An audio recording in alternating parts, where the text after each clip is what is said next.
Preacher Jadel, our future missionary, Lord willing. Are you excited? Amen. Are you blessed? Are you saved? Are you happy? Can I see your Bible? Amen. Do you have your Bible with you? Amen. Ecclesiastes. Ecclesiastes chapter 7, beginning from verse 8 down to verse 14. This book is called The Preacher. It was written by King Solomon, and I hope and pray that tonight we could grasp some biblical principles and other spiritual truths that could be a blessing for us in our daily lives. Ecclesiastes chapter 7, verse 8 to 14. I'll be reading verse 8, you read verse 9, and then we will read in unison when we reach verse 14. The Bible tells us in verse 8, "Better is the end of a thing than the beginning thereof. And the patient in spirit is better than the proud in spirit."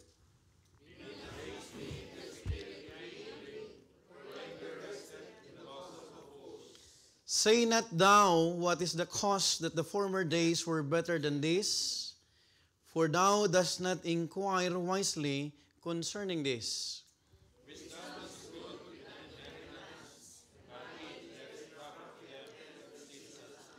Verse 12, "For wisdom is a defense, and money is a defense.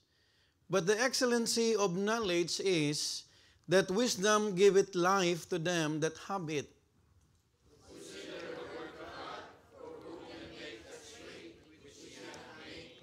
Altogether now read, "In the day of prosperity be joyful, but in the day of adversity consider. God also hath set the one over against the other, to the end that man should find nothing after him." Allow me to read verse 14 once again, but this time just follow me in silent reading. Again, the Bible says in verse 14, "In the day of prosperity be what? Joyful." But not all the time.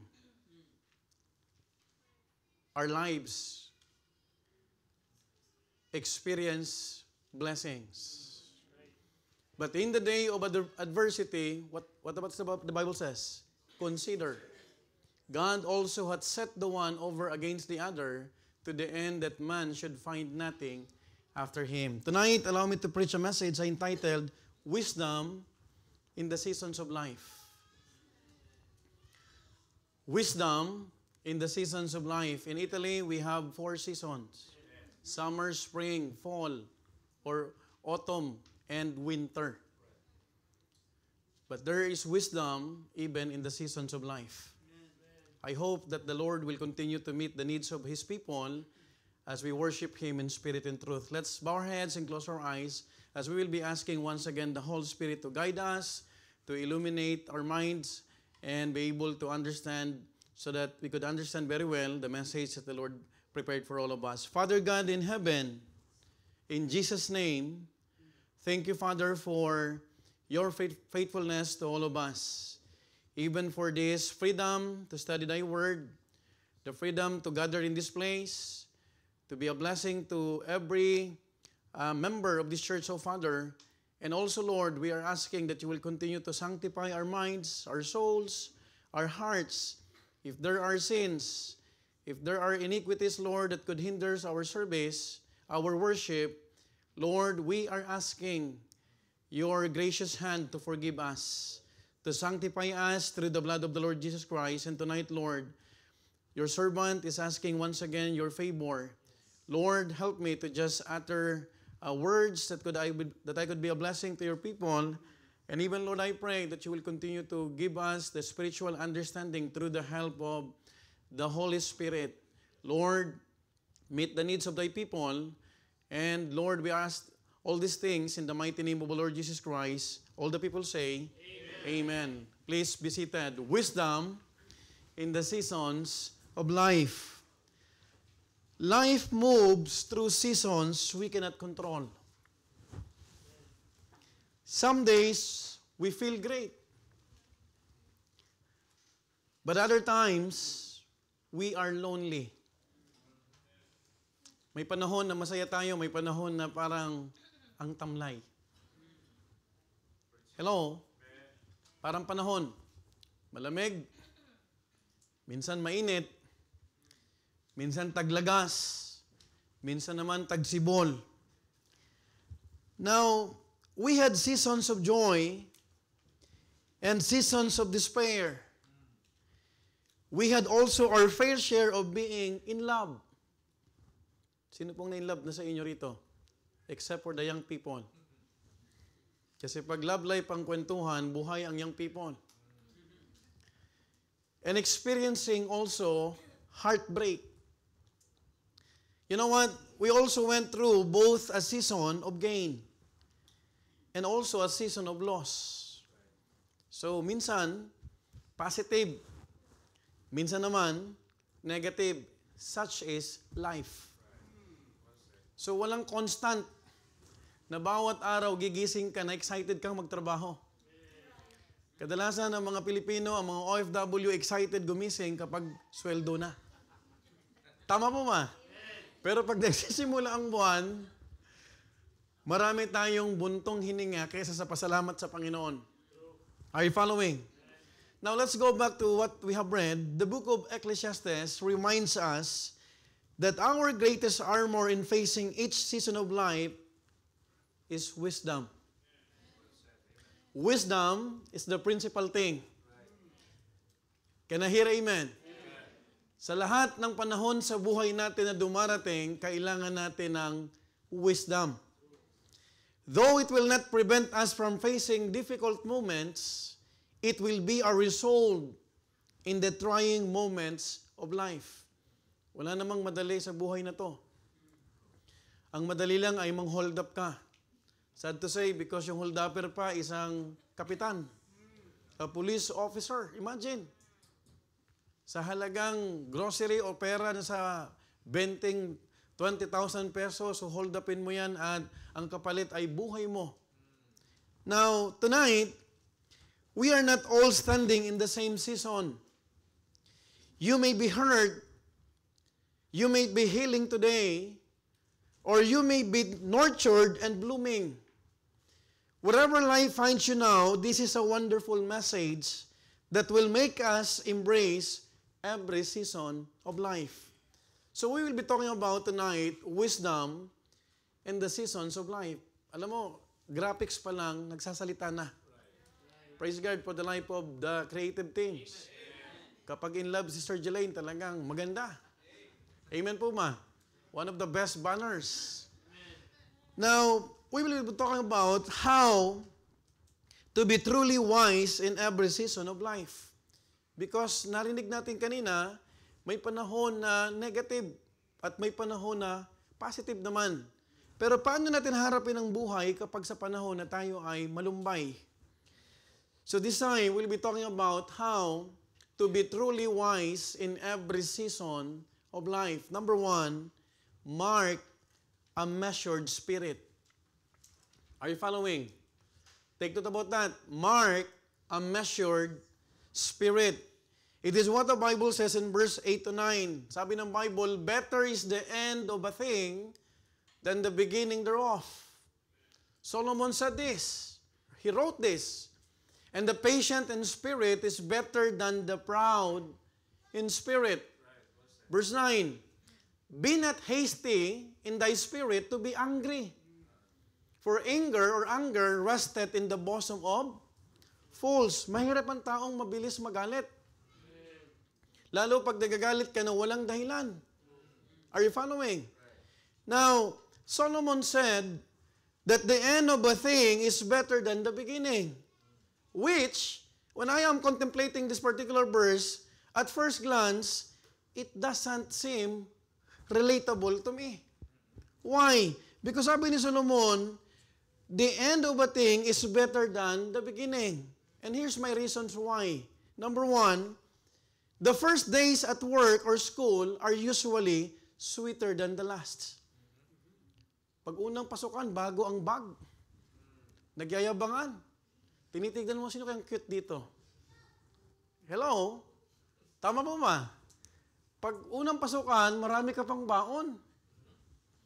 But King Solomon said, the end of a thing is better than the beginning. Number two, first experiences are often more memorable than the last. Kasi pag lagi mo nang ginagawa, parang okay lang. Pero yung unang pagkakataon na ginawa mo yan, something remarkable, isn't it?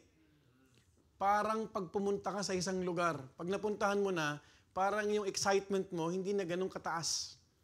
Are you following? I am just giving my reasons as a human being in my perspective.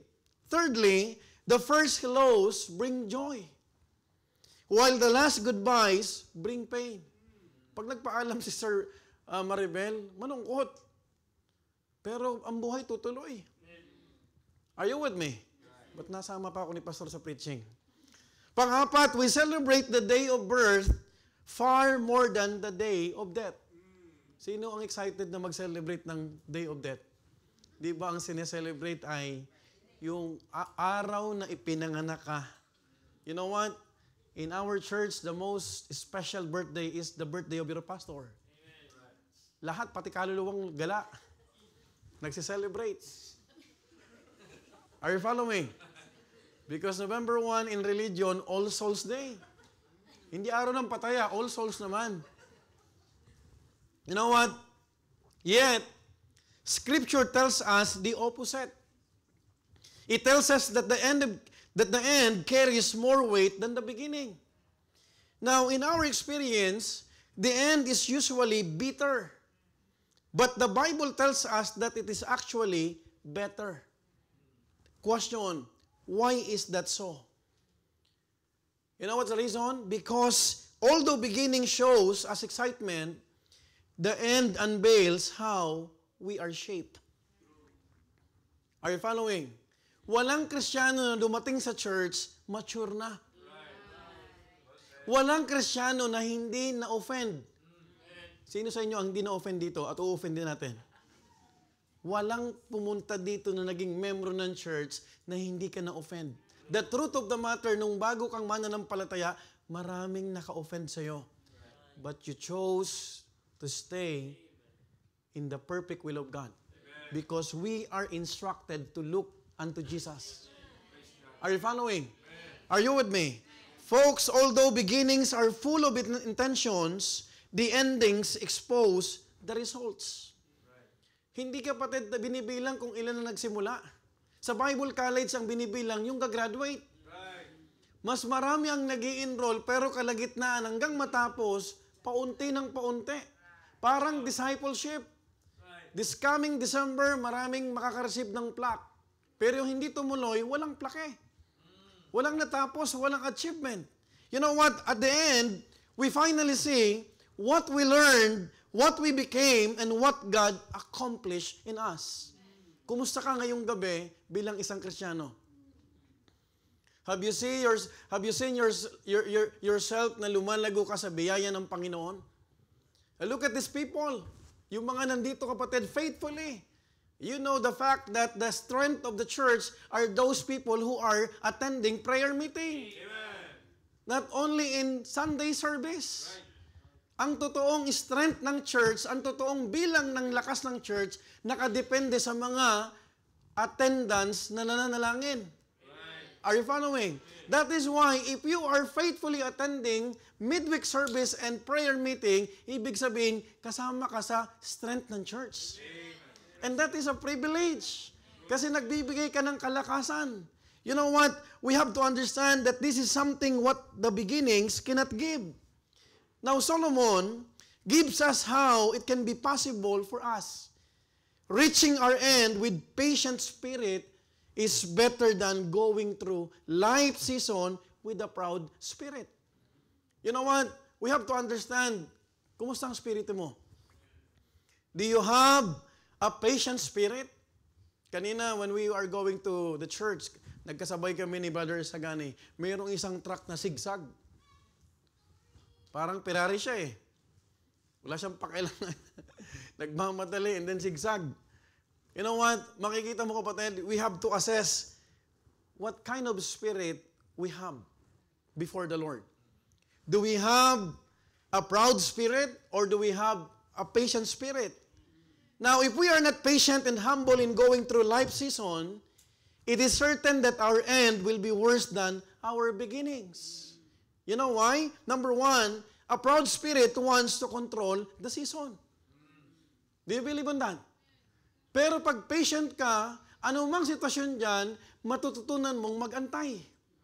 Tama po ba? But if you have a proud spirit, gusto mong kontrolin yung nakatakda sa isipan mo. But have you realized, iba yung tinakda ng Panginoon? Secondly, pride refuses delay. Do you believe on that? Pag ma-pride kang tao, ayaw mo ng delay. But hey, listen, we are in the ministry. We are in the spiritual battle. That sometimes delays, kapatid, inaalaw ng Panginoon for us to learn the value of what? Patience. Pride hates difficulty. Pag may mga kapatiran tayong nahihirapan at ma-pride dyan, ayaw nang dumaan sa hirap. Because pride's what? Hates difficulty. Ba't ako magtitiis dyan? Meron akong kakayahan. Minsan, that's pride. That's ego. Tama mo ba? Pero paano kung ang kalooban ng Panginoon sa iyo, pagdaanan mo yan? For you to have what? A refined life. Are you following? Minsan, pinapadaan tayo ng Panginoon, this wood, this 5,000 pulpit, hindi ito, kapatid, ginawa na kinabit na lang, kapatid, nang hindi mo na niliha. Are you following? Sometimes, bilang isang Kristiyano, mga minamahal ko, we have to understand God's will for us to what? To experience difficulties. Why? Because we need to learn patience. Pangapat, pride demands that life moves on our terms and our timing. Hello? Minsan gusto mo sa timing mo. How about the clock of God? Maybe you have an Apple Watch, but it doesn't matter. Because what matters is the clock of God. His perfect timing. Kahit anong plano mo, just like what happened last Saturday, everything is planned, everything is prepared, but look at what happened to our son. Kasi walang tik-tak, tik-tak, tik-tak, tik-tak. Pag hindi yan tumakbo ayon sa pagtakbo ng Panginoon, wala kang magagawa. But if you have a proud spirit, gusto mong ituloy. Doon na papapahamak ang Kristiyano. Are you following? And that's pride. You know what? King Solomon mentioned these things. And lastly, a proud spirit cannot accept a slow season, a painful season, or an uncertain season. Alam mo ba yung mga taong natututo sa buhay? Yung pinagdaanan nila yung hirap, pero natuto silang magantay. Are you with me? Hindi lahat ng panahon ang pakpak ng agila ay buka. There are times they need to stay and to wait na lumabas yung kanilang pakpak uli para lumipad to soar high once again. And you know what? Wala kang agilang makikita na lumilipad na nakikita mo sa mata lang. Sometimes it's above the clouds. Are you following? And we are like eagles according to the Bible. Isaiah. Have you remembered that? You know what? Pride manipulates the season. It tries to hijack and bypass its natural timing. Pag ikaw ay estudyante at hindi ka, kapatid, nagpapasakop sa kalooban ng Panginoon, ang gugustuhin mo, shortcut.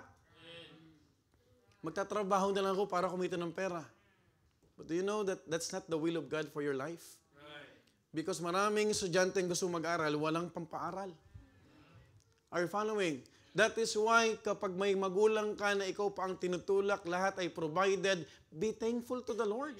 At kung nahihirapan ka man, lalo kang maging prayerful at studious. Kasi pag naging studious ka, tutulungan ka ng Panginoon. Pag ikaw ma-pride na tao at ayaw mo na ng hirap, titigil ka. I will write a letter, Pastor, I will not continue my Bible college. That's pride. Because you don't want to what? Undergo difficulties. Question, pag huminto ka, hihinto ba ang buhay ng tao? No. Are you following? That is why we need to assess, we need to examine, kapatid, what kind of spirit that we have or we possess in our body. Folks, we have to understand, pag minadali natin ang panahon ng buhay, hindi tayong matututong mag-antay. Walang nagmadali, kapatid, na nagmadali na napapaayos. Lahat na nagmamadali sa buhay at hindi makapag-antay ng timing ng Panginoon. I mentioned this many times, timing is everything. Alam niyo po ba yun? Pag wala ka sa timing, kahit maganda sasabihin mo, pero yung sasabihin mo, galit yung tao, nadidipit yung purpose. Timingan mo, pagbabalik ka sa amo. Senyora, tu sa Bellissimo oggi, nakikita mo nag-aaway yung mag-asawa. Oh, Roberto! Tapos hihirit ka, Senyora, Babia! Wala ka mapapala. Tatimingan mo muna. Tama mo ba? Pag medyo alanganin, huwag kang pumilit. Because you have what? A prideful spirit.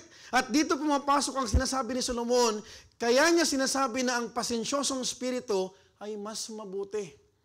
Dahil ang hindi nagmamadali, natututo. At mas madalas, kakamadali natin, doon tayo nasasaktan.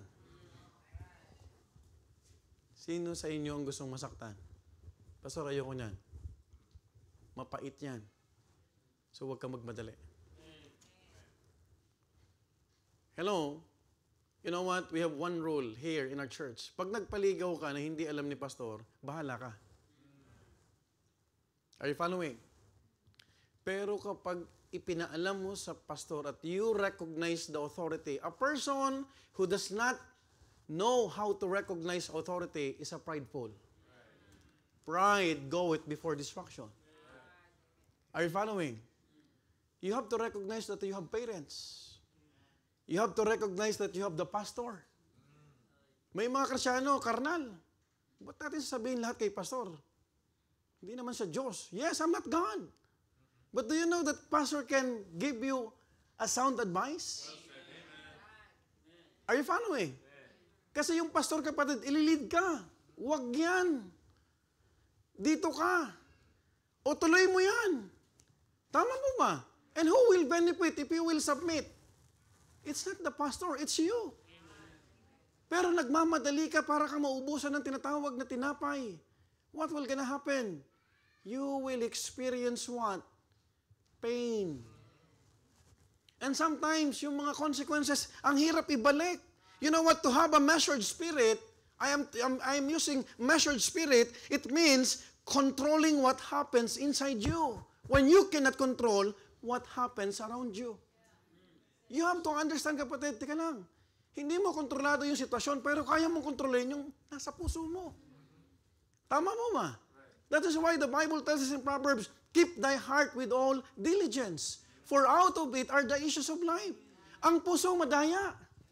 Pag hindi mo iningatan ng puso, didiktahan ka. Do you know, kapatid, bakit mas mataas yung isip kaysa sa puso? Para mabalanse na bago ka magdesisyon, mag-isip ka muna. Folks, a measured spirit does not equate with the absence of emotion, but the governance of emotion. Governance. Paano mo hinohold yung emotion mo? Galit ka na, pero because you understand, teka lang, be angry but sin not. Pwede ka naman magalit. It's not a sin na magalit ka, lalo kapag may karapatan kang magalit. Pero kapatid, pag nagmura ka na, pag meron ka ng mga tinatawag na ibang sinasabi at nagwawala ka na, pati ibang nadadamay mo na, that is already a sin. Are you with me? Folks, we have to understand also that Solomon advised us not to rush seasons and not to rush to anger. Because when we respond with anger and pride, we are not wise. But rather we are what? Fools. Madali lang naman intindi ng mensahe ngayong gabi. If you are wise, then you are not a fool. Pero pag hindi ka wise, pag prideful ka, you are mangmang. Alam mo mangmang? It's not mentally retarded. Foolishness is always sin in the lives of believers, kahit mananampalataya na, if they are doing things apart from the will of God. Because pag gumawa ka ng isang bagay na labag sa kalooban ng Panginoon, sino ang masasaktan? Tama? Tama po ba? Now, have you realized na nandito ka, pinapalakas mo yung kaluluwa mo? Paano kung naging prideful ka? Hindi naman, kahit di naman ako umattend ng midweek service at di ako pumunta, okay lang ako eh. You are full. Because we need the Word of God. Amen po ba? You know what? We have to grab the opportunity to learn. We have to grab the opportunity, kapatid, to be humble ourselves before the Lord because ang lahat ng laging nagmamadali, kapatid ng laging galit.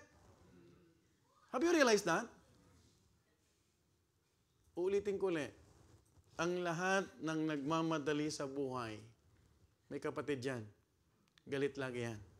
Why? Because every day we will realize that the world does not revolve around us. And the world won't rush to accommodate our impatience. I'll give you a few examples. Number one, just like what happened kanina. When a Christian with the road rage. Alam mo ba, maraming nagpapatayan sa kalsada kasi isang dahilan lang, nawala ng pasensya. Nagalit, humugot ng baril, binaril. Are you with me? When a person is late, if you are late, listen to this, the light turns green but the car in front does not move fast enough. You honk, and you know what? O-overtaken mo yan. You gave a stare. Titignan mo pa yan.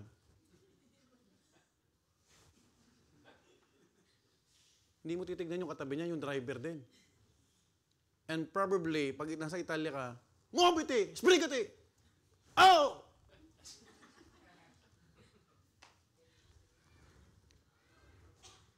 What's the principle? You cannot control the traffic, but you can control your spirit. That's why we need to have a measured spirit. Wala nga saysay na may Ferrari ka, may Tesla ka, kasi lahat yan, pag nag-red, titinto lahat yan. Natatawa tayo, pero totoo. Second example. And before that, let me tell you honestly, alam mo ba pag Wednesday, mas excited ako mag-preach. I'm not saying na hindi ako excited pag Sunday. Kasi ito yung strength.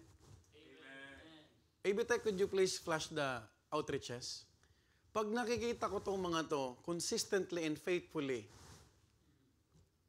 listening to the Word of God, yan ang totoong bilang ng Malta, ng Rome, ng Poland. When it comes to what? Strength. Quantity is not the strength, but the quality. You ought to remind yourself, don't be impressed with quantity without quality. Hello? And don't be discouraged if you are sitting down and every midweek you are there because you are doing the right thing. You are expressing or exhibiting that, Lord, we cannot do anything in this life. We need your grace. Pangalawa, second example, rushing results from people. You send a message and someone has not replied or he is still typing, but it's taking too long. But you expect a fast answer. Pag wala kang pasensya, maiinis ka. But have you realized this? Gusto mo kagad mag-reply? You want it now? Hello? Tama po ba? You don't care about their struggles. Hindi mo alam yung inaantay mo, nagda-drive pala, hindi makapag-type. Are you following? Just the info that you need, and when they are too slow, para sa iyo for your pace, you become rude. Madaling maging rude kapag ang spirito mo ay prideful. Are you listening? Pangatlo, rushing God's timing. You prayed for healing. Lord, pagalingin mo na ako, Lord. Lord, help me to have a spiritual breakthrough. Lord, help me, Lord, na makalimot na ako. Lord, provide for my needs. Gusto ko trabaho. God is not a genie. Are you listening? Ito, lagi ko pinapaalala yung pamangkin ko si Adrian eh. Hindi pag gusto mo, nangyayari. Pag ang tao walang pasensya, gusto mo kaagad, isang ganon, yan na. That's not the right thing to do. Are you following? Folks, you have to understand, sometimes you are praying to the Lord, Lord, direct my path. Or an answer, a pressing concern. Lord, alam mo naman na ikaw lang makakatulong sa akin. You pray hard, but it's taking too long. There is silence from God or there is delay. Alam mo ang gagawin mo na? Hindi ka na-attend ng midweek. Wala naman nangyayari sa prayer life ko eh. Are you following? Have you realized? You thought that he or she was an answer to your prayers, then the disappointment came. Kadalasan, pag nilagay mo sa kamay mo, akala mo siya na ang sagot. Pero iba pala ang gusto ng Panginoon sa buhay mo. Sino ang iiyak? Yung Panginoon? No. You are the one who will cry. That is when you find that your frustration turns into hidden anger toward God. Minsan nadadamay pa yung Diyos. Parang wala namang Diyos. Pero nung panahon na binibless ka, ang dami mong papuri sa Panginoon. Bumili ka pa ng papuri songs. Right? These are just a few examples.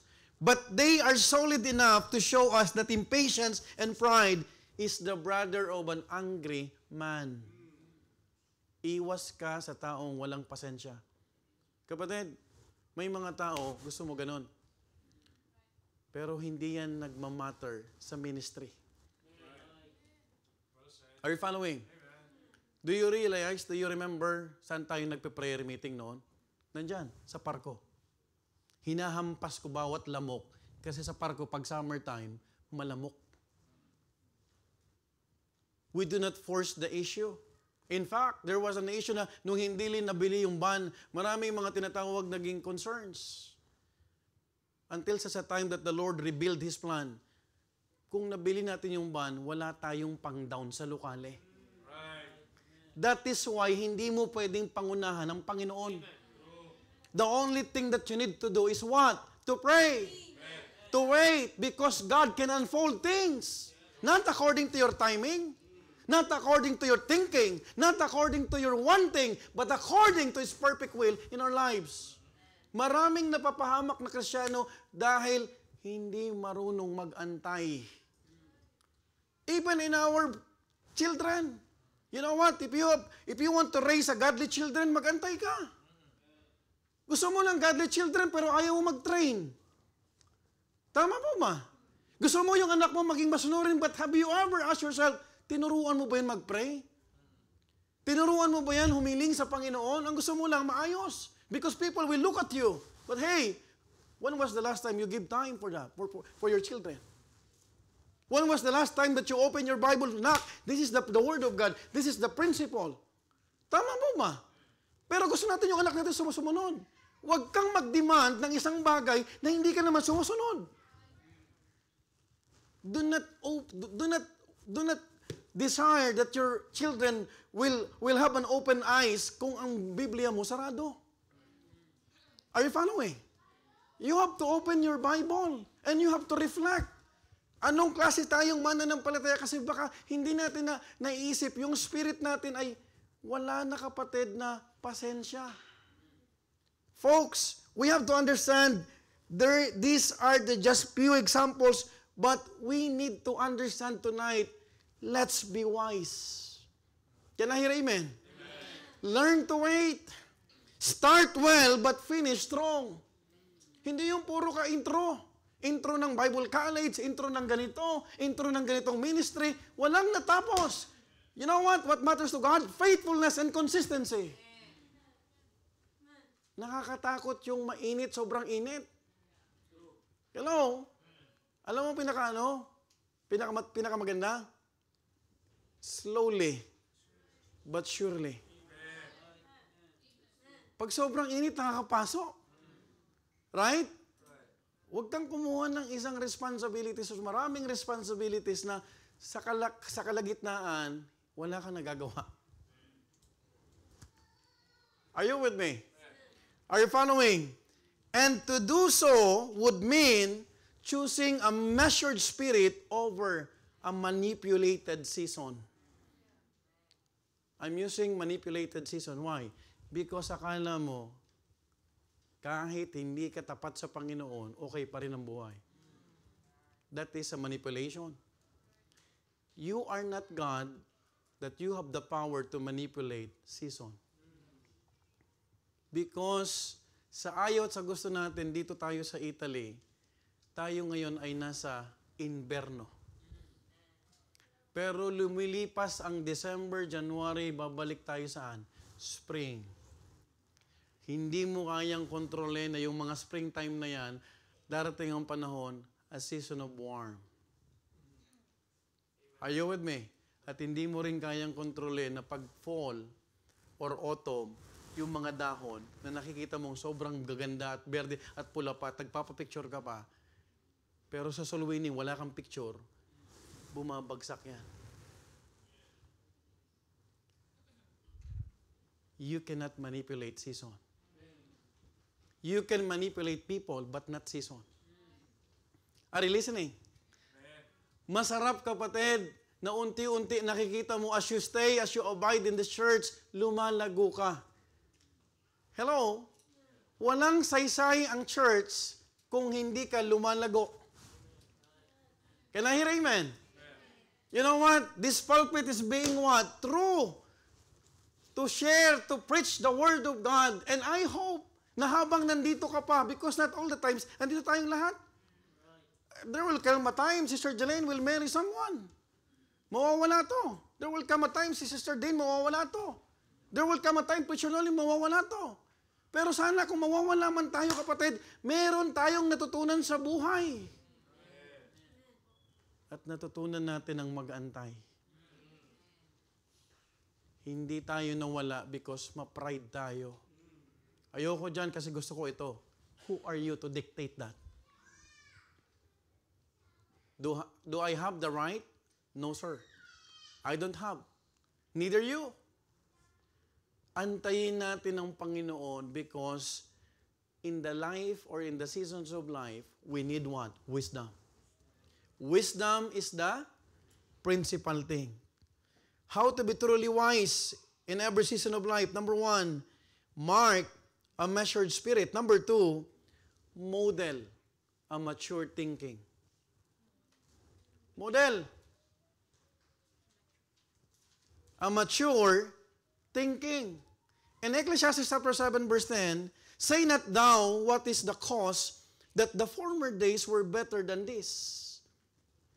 For thou dost not inquire wisely concerning this. If you are going to paraphrase this, because it's in King James Version, sinasabi ni Solomon dito, ng pinakamatalinong taong nabuhay sa mundo, do not say, wag mong sabihin, na ano, why were the old days better than this? Are you with me? For it is not wise to ask such question. Walang wisdom. You are not wise. You know what, Solomon now shifts from the spirit to the mind. If you would notice, kapatid, it changed from how we react internally to how we interpret reality. Meron tayong mga expectation versus reality. If a wise person has a measured spirit, listen to this, a wise person must also have a mature thinking. Dapat habang tumatagal ka sa church, sa buhay pananampalataya, nagmamature ka. Saan? Hindi lang sa buhok. Hindi sa katawan. kahit sa pag-iisip. Are you with me? Because the danger in every difficult season is not just reacting wrongly, but remembering wrongly. Folks, you have to understand this tonight. Immature thinking glorifies the past. May I repeat? Immature thinking glorifies the past. Walang taong nabubuhay sa nakaraan. Are you listening? Pastor, what do you mean? Look at and try to understand what Solomon wants us not to say. The former days were better than this. You know what? If you are going to understand word for word this phrase, this is nostalgia. Are you listening? This is nostalgia disguised as wisdom. It's the tendency to edit our memories and delete the difficulties of the past. May mga Kristiyano, niligtas na ng Panginoon, pero may mga binabalik-balikang kaisipan. Ano yon? Masaya ako noon eh. Mas simple noon. Mas maayos noon. These are nostalgic thinking. Folks, but Solomon says plainly, this is not wise thinking. Why? Because pwede kang maging mas masaya noon, pero ang buhay mo nasa mundo ka noon. It's not wise. That is why to compare yourself today and yourself to yesterday or 2 years ago, it's not wise. Mas relax ako noon, hindi pa ako Kristyano at wala pa akong ministry, mas maluwag ang pasok ng pera noon, wala pa ako sa church, mas masaya pa ako noon dahil may love life ako noon, may kalayaan ako noon, yun ang mga nag-glorifies. But here's the reality. Masaya ka sa mundo, pero hindi mo naalala na sira-sira ang buhay mo.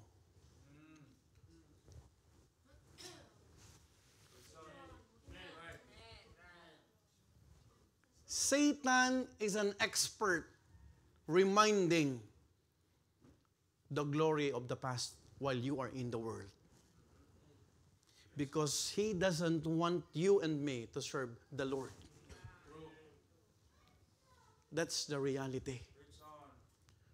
Pag nagbilang ka na, bakit noon parang wala namang soul winning, wala namang tithing, wala namang attendance, wala namang pastor na nagre-rebuke sa atin, wala naman akong nagsasaway sa atin, may kalayaan ako noon. But look at this. Totoo bang malaya ka?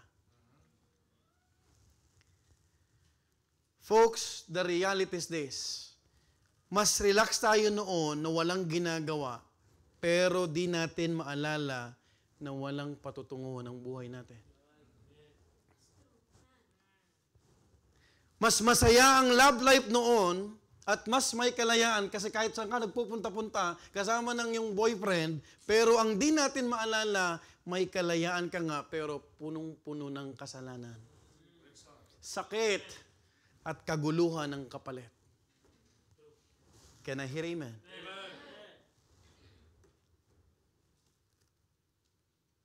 We glorify the past instead of being thankful to God for a redeemed life.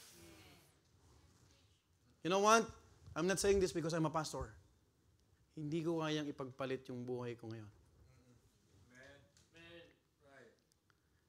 It is my wife who have heard yung employer ko sa Humanitas, tinatawagan ako para bumalik. But you know what? Masaya ako na naglilingkod sa Diyos. Kasi nung panahon na hindi pa ako mananampalataya, marami din akong pinaglingkuran. Sa mga ginagawa nating ministry, ang ipapaalala sa iyo ng diablo, okay kayo nun ah. For what reason? Because he wanted you to stop doing what you are doing for God's glory. Hello? Hello, outreaches. You know what? We are nostalgic of our past without being mindful of the present. Listen to me. Satan wants us to think that the past is better and brighter, so we will be absent in the present. Ipapaisip sa'yo ng diablo. He wants us to look back and to keep on looking back, so we won't be diligent in walking straight towards our future. Ang ganda ng hinaharap natin. You know why? Signs of the times are happening. Do you know, kapatid, ang ultimatum na gagawin ng tao, kapatid, lahat mamamatay tayo. Kung babalik ang Panginoon, we will face Him. And we will be what? Accountable for what we did. Lahat ng mayaman, revelation, the great and small, haharap sa great white throne of judgment. Pero tayo, haharap tayo sa bima judgment. Nandun tayo, kapatid, for eternity. Tama mo ba? Ang dami nang nangyayari. Look at what is happening now. Corruption, storms, earthquake, shutdown ng Amerika, yung government ng Amerika. Look at that, what is happening.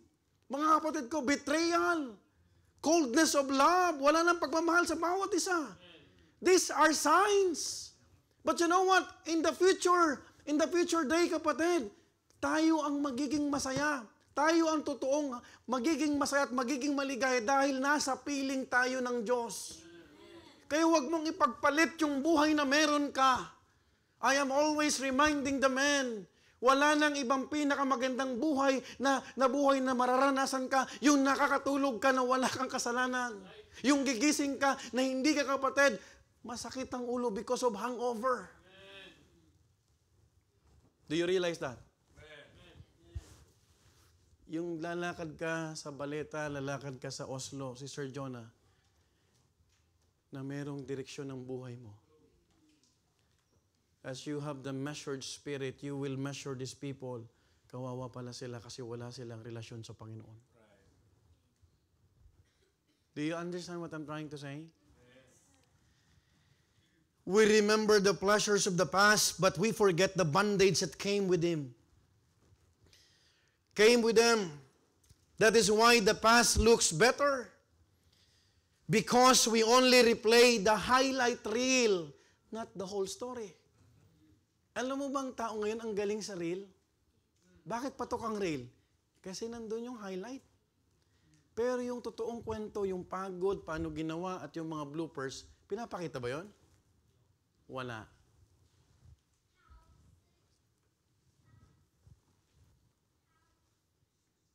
Why? Because we miss the feelings of the past. But we forget the emptiness that followed those feelings. Amen?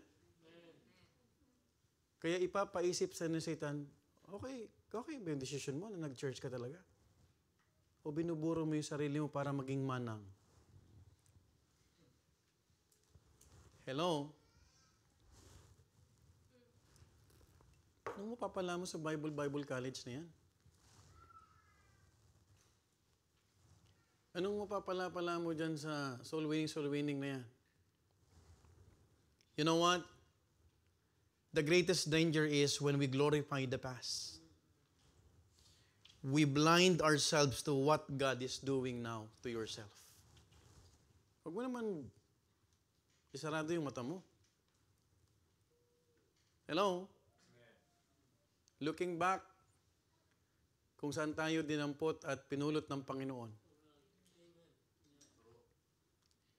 If I may ask permission to Brother Isagani, mukha itong sanggano dati. Hello? Wala tayong preno. Pag nagmura tayo, boom! Boom! But when we became a child of God, the Holy Spirit reminds us, hey, you are now a child of God. Totoo hindi? Pag may nang-away sa atin sa Facebook, aawayin din natin. Hello? Tama mo ba? Pag may nang-bully sa atin, susuntukin mo rin.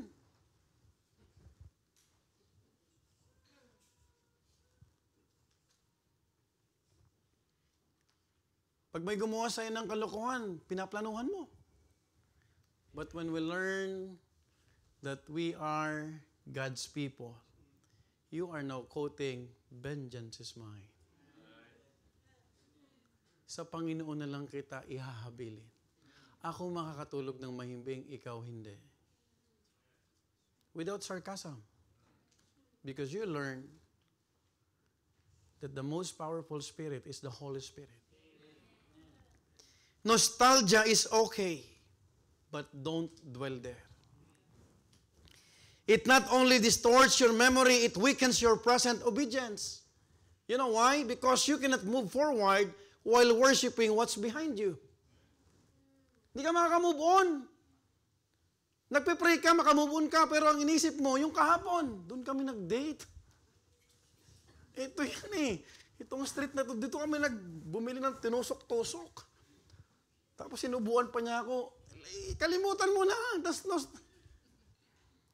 Satanas yan. Ang isipin mo, dinadala ka ng Panginoon from the Egypt, going to what? The promised land. He opened the Red Sea for us. Pastor, doon kasi kami, Pastor, may Mansari. Pastor, hindi mo lang, yun yung pinakamasayang araw. Kasi doon niya sinabi sa akin yung magic word. Walang magic.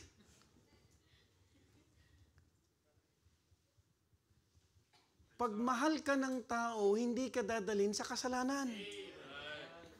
You cannot grow today while grieving for yesterday. That is why Solomon says, you do not inquire wisely concerning this. This is the exact or classic example of past is past. Pag ex na. You know, my wife proved that. Nung kinasal ako, lahat ng ex ko, binura ko. Nag-a-add ako. May isa akong ex na gusto pa ako sundan dyan sa may Florence. Ayun, si Ma'am Agnes, oh. I'm not boasting. Ikakasal na lang kami. May gusto pa makipagkita sa akin. Why? I love her. Pag mahal mo ang tao, papahalagahan mo. Ngayon, kung hindi ka pinahalagahan niya, hindi ka mahal. Tanggapin mo na yan. That's reality.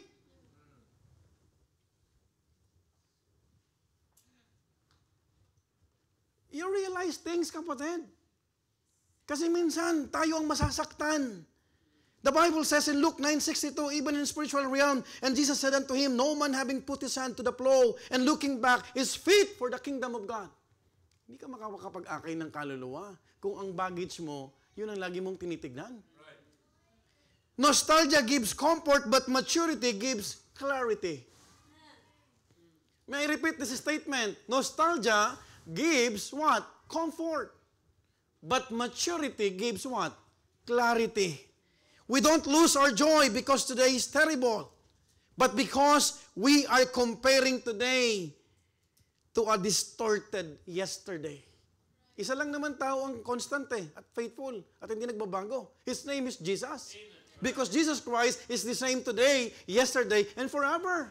Kung paano pinangakuan si Brother Art ng buhay nang walang hanggan, tinanggap niya ang Panginoon at iniwanan niya ang bisyo at tinalikuran niya ang mundo, the same Jesus, He can still prove to you that He will be the one to provide. Sino yung binibless dito? Yung natututunan yung kapatapatan. Brother Sagani, 2 years ago, ano yan eh? Commute. Kanina,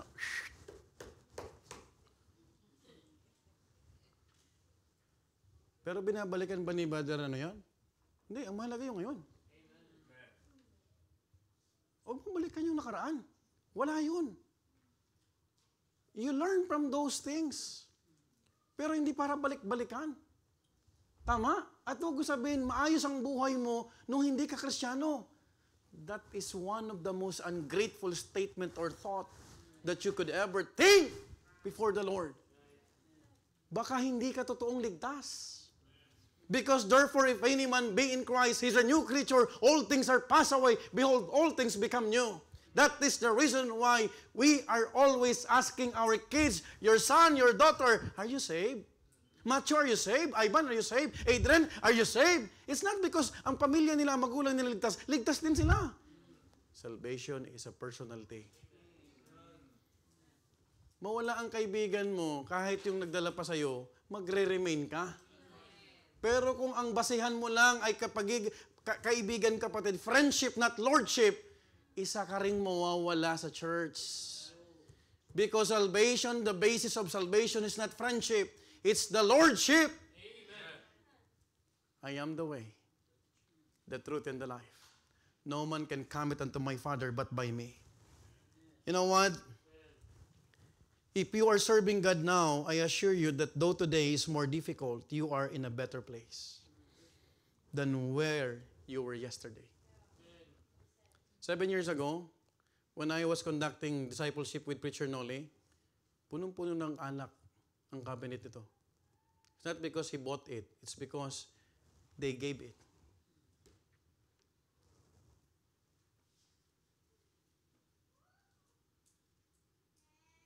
But when he learned to follow the Lord, yung alak, pinagtatapon niya sa inodoro.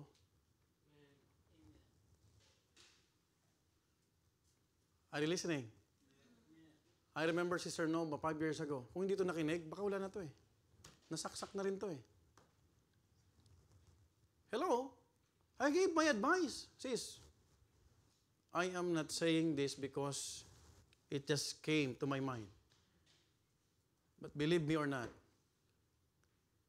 you have to decide. Are you listening?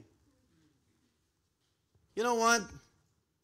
See your present season through the lens of God's wisdom, not your memory. This is a very important statement. You have to value the present. Alam mo kung binavalue mo ang present, bawat punta ni si Sister Ching dito, bawat punta ni si Sir Janice, yung mga bago rito, gusto mo silang ma-edify. Hindi mo hayaan na makapagbitaw ka ng salita na masusugatan sila.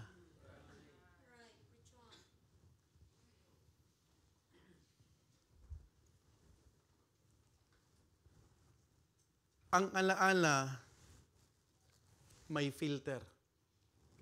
Ang Diyos, walang pagkakamali. Let me ask you tonight, ano ang alaala na patuloy mong binabalikan? Ano ang parte ng nakaraan mo na lagi mo nang hinahanap? Iniiyakan? O inuulit, isip-isipin kahit alam mo na hindi yun ang direksyon ng Diyos sa buhay mo.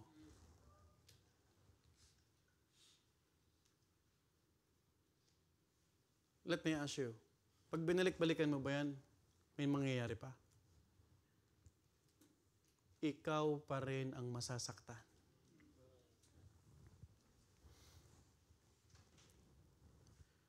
Maybe it was a relationship you still romanticize. Maybe it was a lifestyle you still miss. To be honest with you, even I'm a pastor already, there are times, pag stress at pressure ng pastor nyo, pag maraming sakit ng ulo sa loob ng church, sabi ko, ito ba yung pinili kong buhay? Satan is reminding me. I have employees. I run the business well.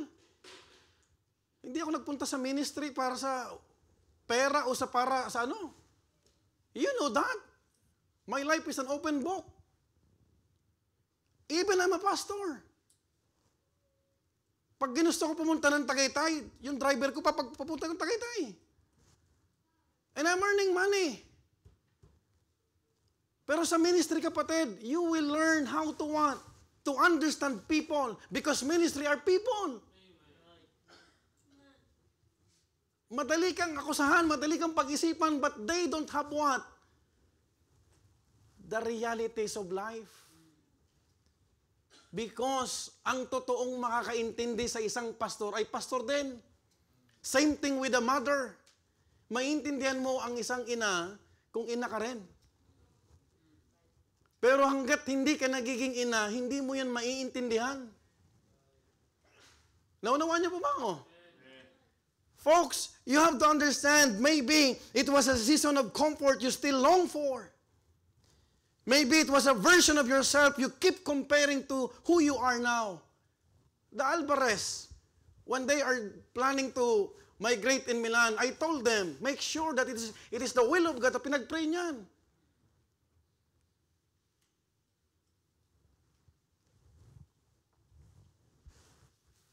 Kasi gusto kong ipaisip sa inyo na kung pinapaisip ng diablo na nagkamali ka sa desisyon na maglingkod sa Panginoon, maling-maling kaisipan yan.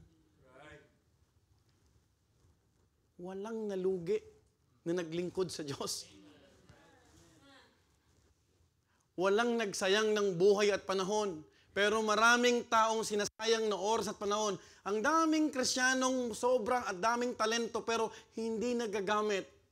What's the use of that? What's the essence? Hello? I'm already 46. How about you? Ilang taon na lang ang ililingkod natin sa Panginoon? Tama? Tama po ba? Hindi ka pa ba, kapatid, magtatanim ng maayos na maging blessing ka sa iba? Hindi ka pa magsusuko ng buhay na, Lord, use me, I'm already in the latter part of my age, of my life. Isipin mo yan, kapatid. Magdadalawang isip ka pa, nakita, andyan yung opportunity, binubuksan ng Panginoon, pinapakita sa'yo, tapos ikaw pa ang magdadalawang isip. A double-minded man is unstable in all his ways. That is why, be thankful. In Isaiah 43:18-19, remember ye not the former things, neither consider the things of old. Behold, I will do a new thing. It shall spring forth. Shall ye not know it? I will even make a way in the wilderness and rivers in the desert. Philippians chapter 3, verse 13. Paul mentioned, brethren, I count not myself to have apprehended, but this one thing I do. What? Forgetting those things which are behind and reaching forth unto those things which are before. Tama na ng alaala. Alam mo, dating ex ko, ganun eh. Tapos titignan mo pa, tatype mo yung pangalan niya. Pedro. Hindi ginagamit ito. Penduko. It's a waste of time. Alam mo, kapag ginagawa mo yan, si Satanas, tapos pababalikan mo. Hindi mo kasi alam, pastor eh. Siya lang yung nagmahal sa akin. Ang cute mo. Ang totoong nagmahal sa iyo yung Panginoon. Hello? It's God. He gave His life. Lord, if this cup remove from me, but nevertheless, if it's your will, thy will be done. Ganun niya tayo kamahal. Hindi niya inisip yung sarili niya. That is why when we serve God, let's serve Him wholeheartedly. Huwag yung just lang. Huwag yung okay na yan. Give your best. Mapapagod ka lang. Just same thing what is happening in creative teams noon. Nagsasabit sila ng proposal. And I'm not approving that. Mapapuyat ka lang. When you do things for the Lord, ayusin mo na. Kung magluluto ka, kapatid, kahit may problema ka, do it for the Lord. Kung mag-a-usher ka dyan, kapatid, be excited. Kung aawit ka sa Panginoon, be prepared. Because you have to understand, kapatid, Satan is always reminding us about our past. Question how to be wise and mature in every season of your life. Be wise, honor your past, but don't return to it. Be grateful for your past, but don't live in it. Learn from the past, but walk with God in the present. I think we'll have a part 2. Okay lang ba yung picture, Hermie, part 2? Kasi alas 8 na eh.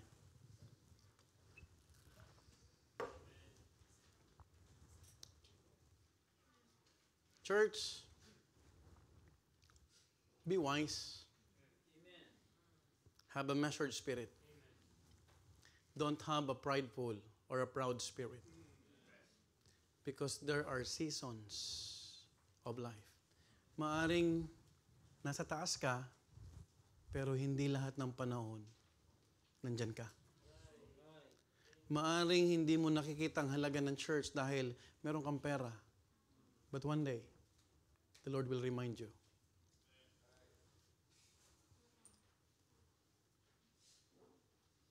I gave you spiritual family.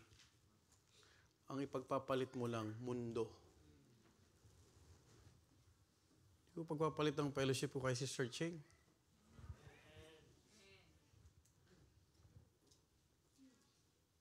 That is why wala akong amor. Yung aalis na Kristiyano na ang pipiliin mundo. Honestly, wala akong I have no appetite. Niligtas ka na ng Panginoon, babalikan mo yung mundo? Ha? No turning back? Amen po ba? When you are experiencing persecutions, when you are facing struggles and challenges, remind yourself that you have God. Don't remind about your past. Don't remind about your Egypt days. Pastor, Lord, there are spices, there's masarap yung bawang, onion. Pero ang totoong nagpapasarap ng buhay, yung ups and down na kasama mo ang Panginoon. Minsan, oo, totoo. Sakto lang, pero nakakapagbigay ka ng tithes. May pagkain pa rin. Ang mahirap, kapatid, hindi ka nakakapagbigay ng tithes, missions mo, at thanksgiving mo, pero naghihirap pa rin.